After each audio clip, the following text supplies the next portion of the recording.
strong experiences in such an emergency. Test you to the core. That's when you see the essence of Shiatsu.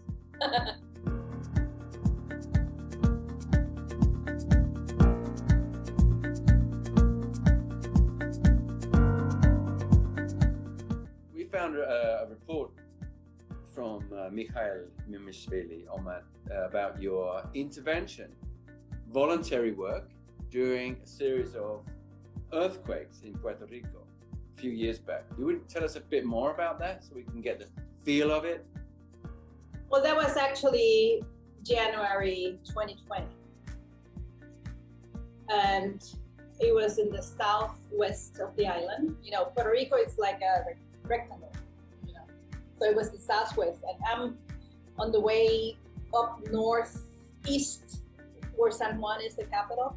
But we felt that. There's a lot of mountains in the middle of the island.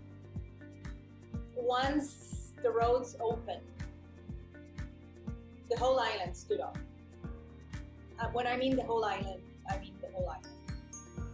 To help those in need, those who had lost everything, who had moved because they were in difficult, you know, areas, much too near to the ocean, or there were like, I don't know, 80,000 refugees or something.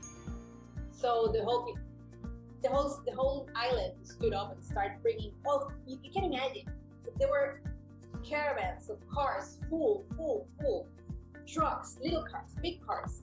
How did you get down there, Nilsa? Yeah, well, all of a sudden I find myself being part of this group, Therapies for Puerto Rico, something like that.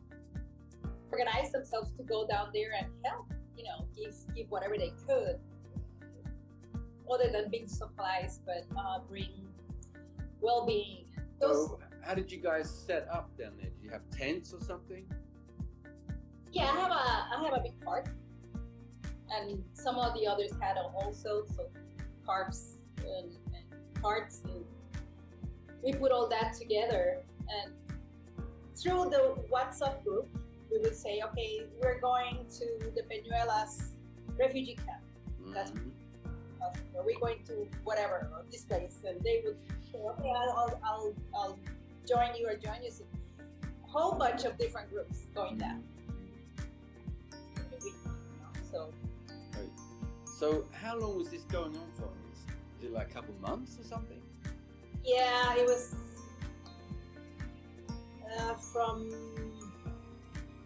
middle January to end of February. And so tell us about some of the people that you remember treating, some of the people that stick out still in your mind from that time. Well, I had some strong experiences. Actually, this father of five, who, what I said before, had to run out of the house because the second floor came crushing down, and they just couldn't save themselves. So he hadn't slept in over a week, not one eye could close. He slept for 2 hours. I had to use another table to keep on working. When he woke up, he said, I feel like everything was erased. All the fear I had it was erased. I think someone saying that to you, it was like, yeah, there were a lot of hugs, a lot of with everybody who came. I had an old lady, she was like 85, who lived very near the water, and she said, oh, my house stood the hurricane. I didn't have to go out, and now I have to go out because the water, you know, the level was going up. And she couldn't close her fingers. She was like this. And I said, okay, I'm gonna take care of you now. And I took this special cream I make myself, and I started her fingers and she's blessing me constantly. You know, just bless, you know, oh, may God bless you. I love it.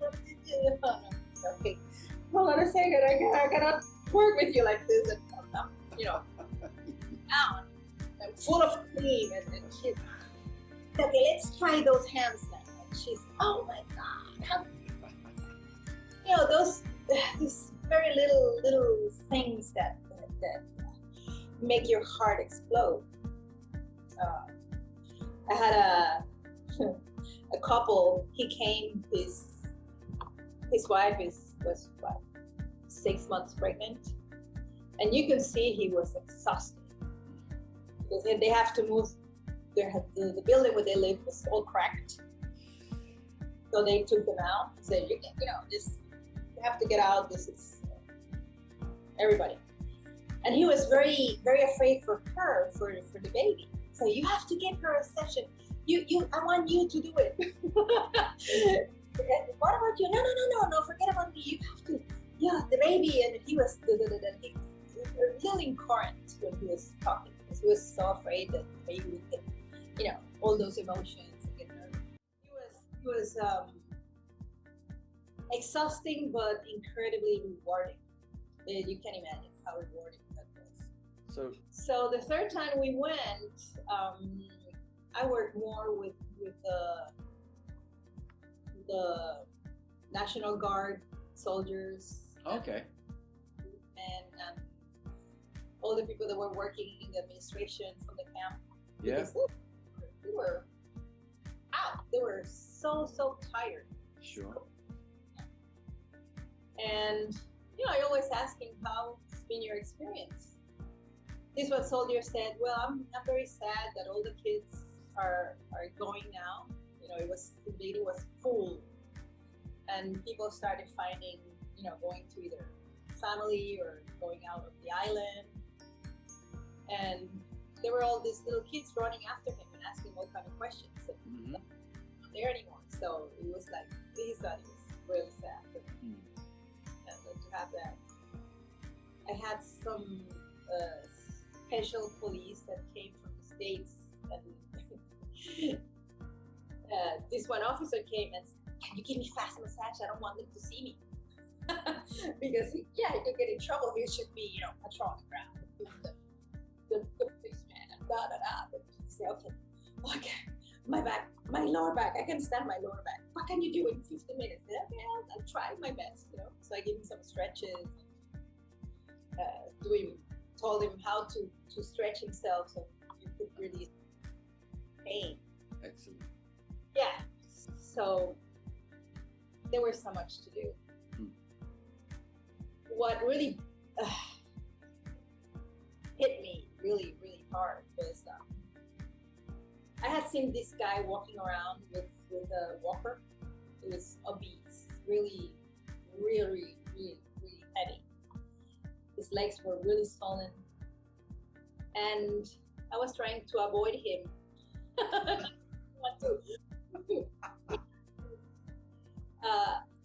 had a list of people in my paper, and one of my friends took him from his table, and all of a sudden he comes and said, I need your help with this one. And I looked and said, oh wow.